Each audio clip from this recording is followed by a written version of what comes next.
하나님 말씀 디모데전서 2장 1절로 5절까지 말씀 다 함께 한 목소리로 봉독하겠습니다.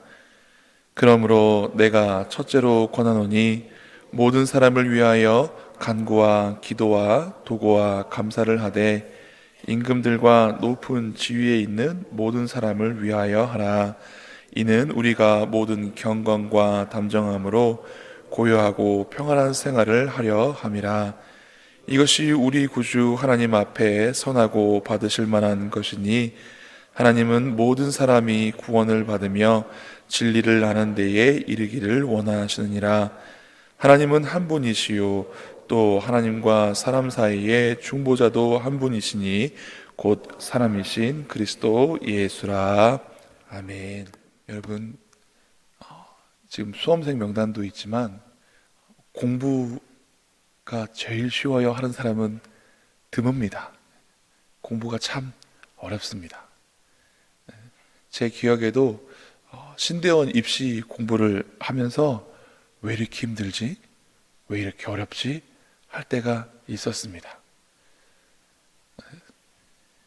제가 요즘은 그렇지 않지만 제가 신대원에 입시를 할 때 당시에는 경쟁률이 상당하고 그래서 막 7수, 8수 하시는 그런 전도사님들도 있었습니다.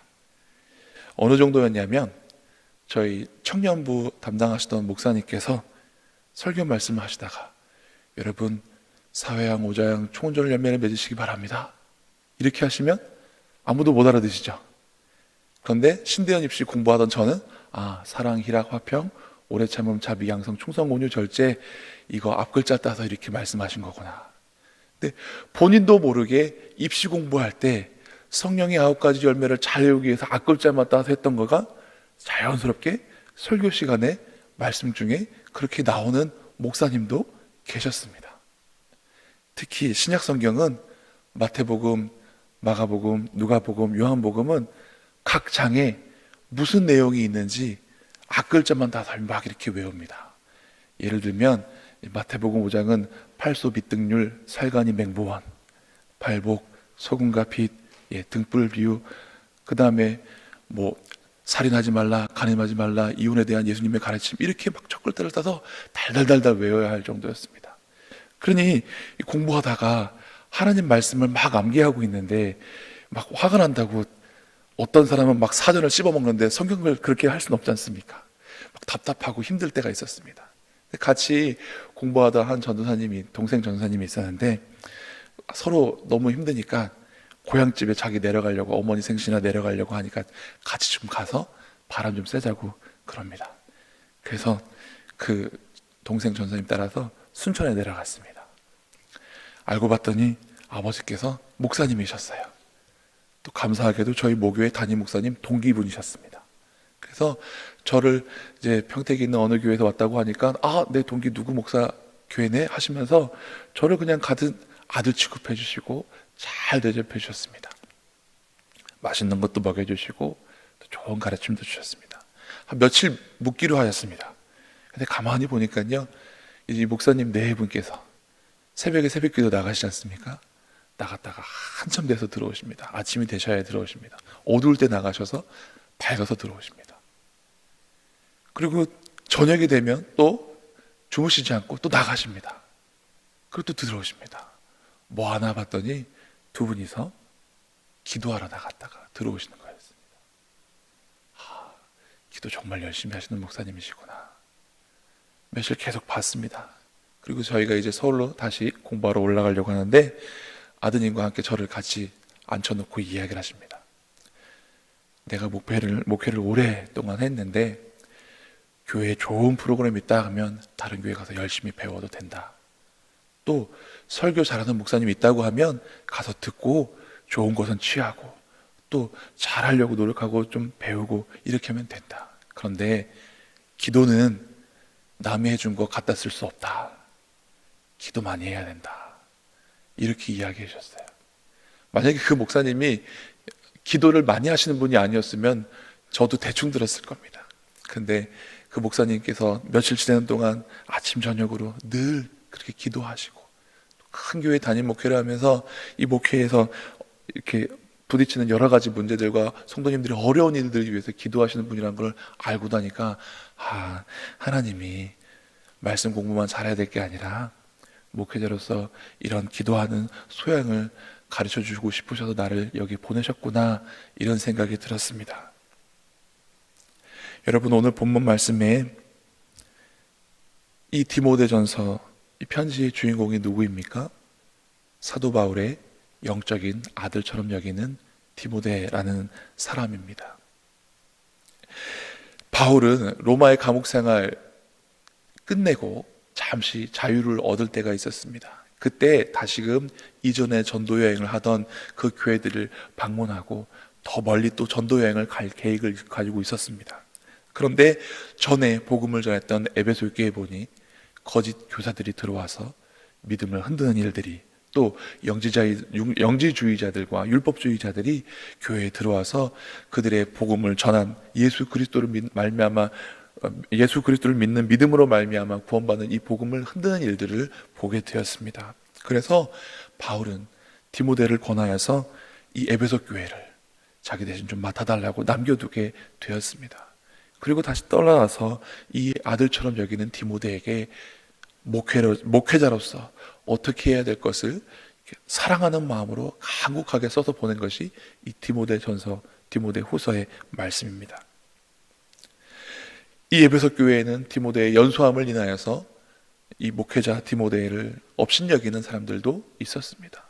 또 복음을 증거하는 그 자리에 거짓 가르침을 갖고 와서 율법에 대해서 선동하는 사람들도 있었습니다. 그런 그에게 무엇이 가장 중요한가? 여러 가지 이야기해 줄 것들이 많았지만 오늘 사도 바울은 이렇게 말합니다. 2장 1절 말씀 같이 읽어보겠습니다. 시작. 그러므로 내가 첫째로 권하노니 모든 사람을 위하여 간구와 기도와 도고와 감사를 하되, 말씀하십니다. 첫 번째로, 첫째, 둘째, 순서적인 측면의 첫째도 있고요. 그 다음에 비중적으로 봤을 때 가장 중요한 것은 바로 모든 사람을 위해 기도해야 한다라고 이야기합니다. 간구, 기도, 도고, 감사, 이 네 가지 표현이 같은 표현이면서도 조금씩 다른 의미를 갖고 있습니다. 데세이스라는 간구, 헬라어로 데세이스라고 하는 이 간구는 위급하고 긴박한 상황 속에서 하나님께서 성취해 주시기를, 응답해 주시기를 원하는 마음으로 간곡하게 탄원하는 그런 기도를 간구라고 합니다. 그러니까 삶의 여러 가지 문제들과 위급하고 긴박할 때 하나님 저 좀 도와주세요, 살려주세요, 이렇게 하는 것도 아마 간구가 되겠죠. 아주 간절하고 간곡하게 하는 기도가 간구입니다. 그 다음에 프로슈카스라고 하는 기도는 하나님을 향한 모든 경건한 아뢰입니다. 하나님 자비하신 앞에 제가 나왔습니다.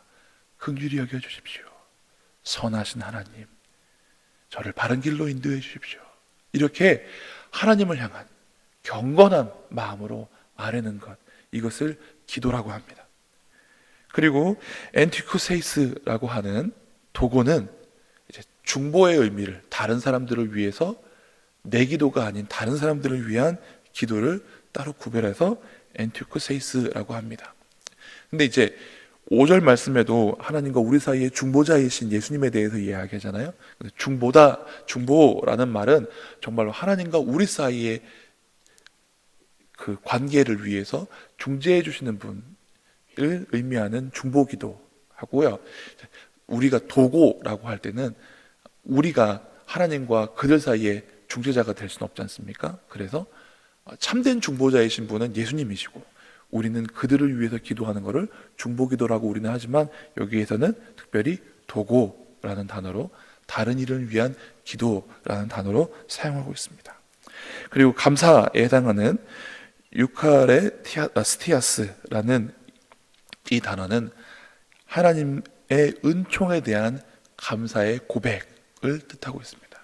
그러니까 우리가 기도할 때에 위급하고 어렵고 도움이 필요한 상황에서 하나님께 간곡하게 탄원하듯이 부르짖어 기도하는 것과 늘 부르짖어만 기도하는 것이 아니라 하나님 앞에 경건한 마음으로 나와서 하나님의 선하심과 하나님의 그 좋은 성품들에 대해서 이야기하고 자비하심과 긍휼을 구하는 그런 기도와 남들을 위한 도구와 그리고 감사, 이런 것들이 있어야 된다라고 바울은 말씀하고 있는 것입니다.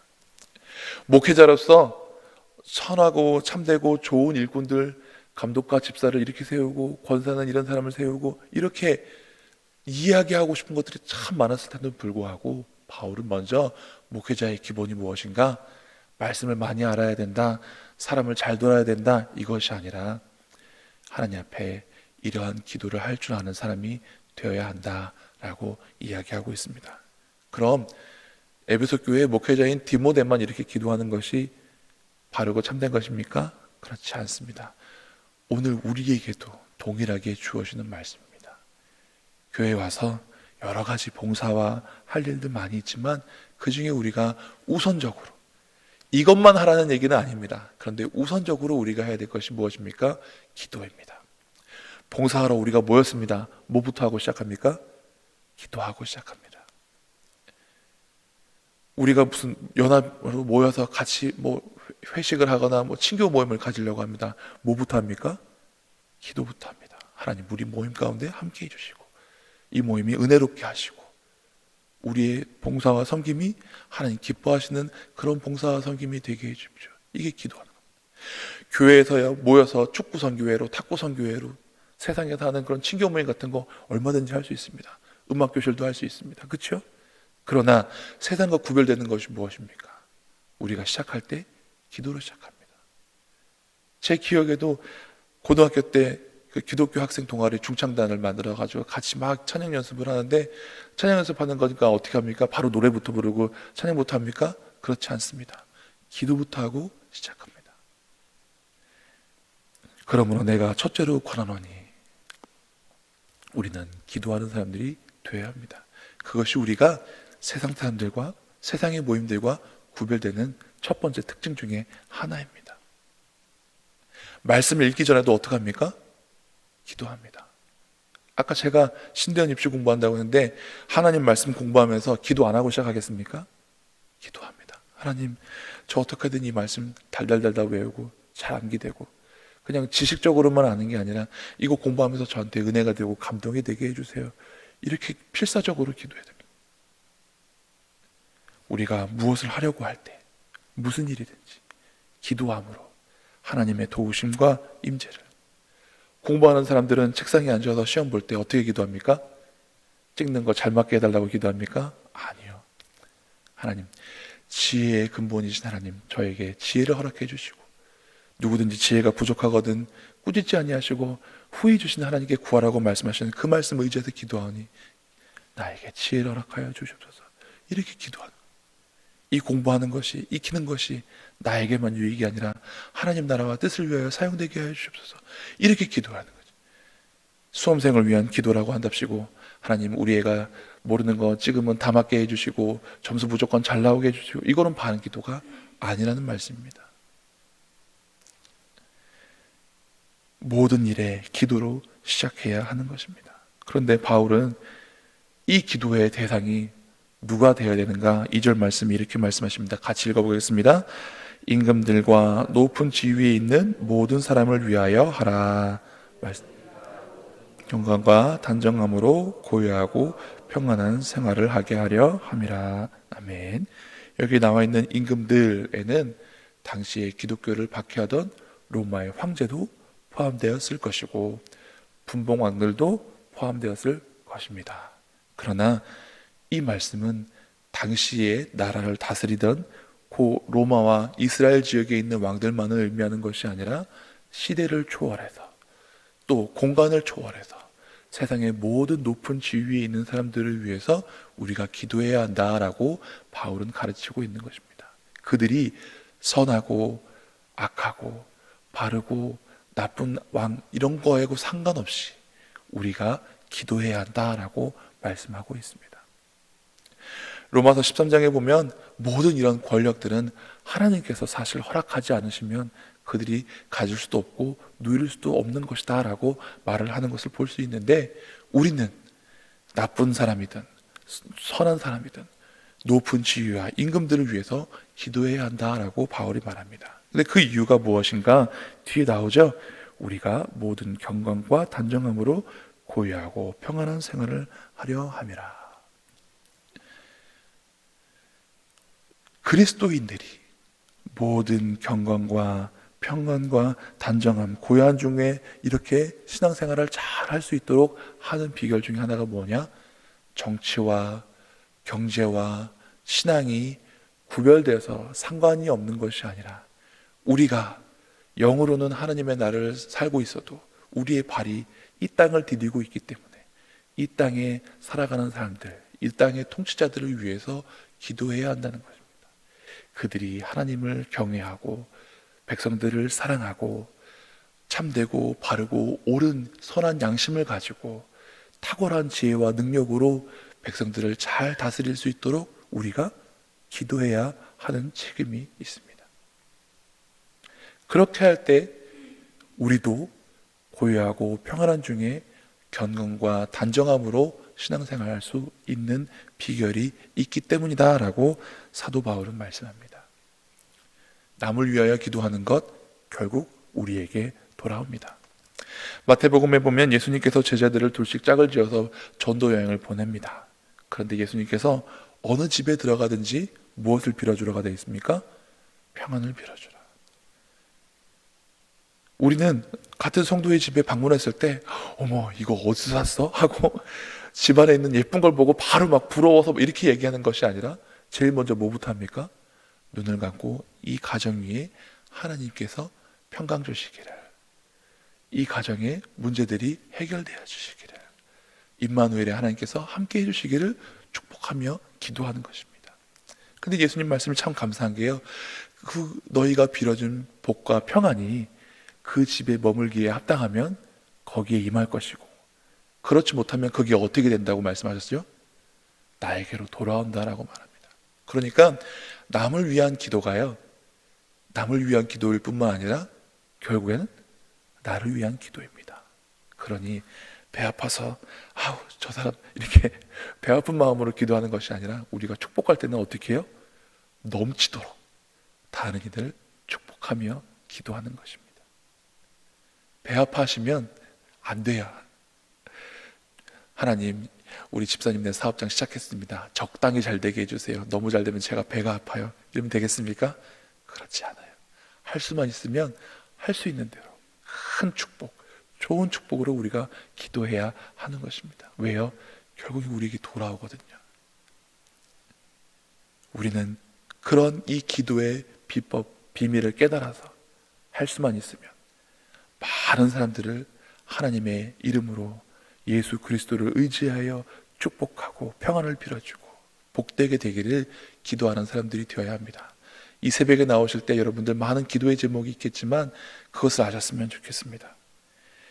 이것이 우리 구주 하나님 앞에 선하고 받으실 만한 것입니다. 왜냐하면 하나님은 모든 사람이 구원을 받으며 진리에 아는 데까지 이르기를 원하시는 하나님이시라고 말씀하시기 때문에 우리가 이 말씀을 의지하여, 오늘 중보되신 예수님을 이름을 의지하여 하나님 앞에 간구와 기도와 도구와 감사를 끊임없이 하실 수 있는 믿음의 사람들, 기도의 일꾼들 되시기를 간절히 바랍니다.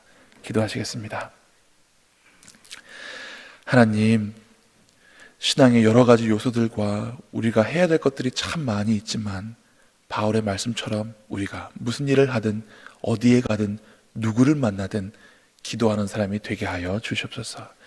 기도할 때는 하나님을 의지하여 하나님께서 모든 사람이 구원받으며 진리에 이르는데 원하시는 하나님이심을 깨달아 예수 그리스도의 이름 의지하여 많은 사람들을 축복하며 그들을 위하여 기도하되, 특별히 높은 지위에 있는 임금들과 많은 사람들을 위해서 기도하라고 하신 이 말씀 의지하여 기도하게 하시고 순종하게 하여 주시옵소서.